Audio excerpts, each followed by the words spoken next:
बिस्मिल्लाहिर्रहमानिर्रहीम अस्सलाम वालेकुम। क्या बातुगा और एकस को फांसी होगी? अल्पागो क्यों तलस्सम हातून की कब्र पर रो रहे हैं? चोल्पान हातून और बालामीर क्या बड़ा खेल खेलने जा रहे हैं जिसका अल्पागो और चीनियों को बहुत बड़ा नुकसान होगा?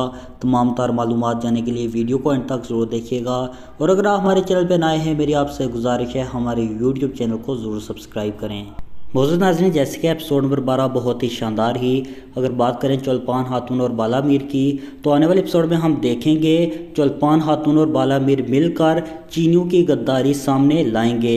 इसी तरह बातुगा और एकस भी इनकी मदद करेंगे और वो बताएंगे कि अलवेजा हतान की सबसे बड़ी गद्दारी है जिसकी वजह से तलस्सम हातून को बेवजह मौत दी गई।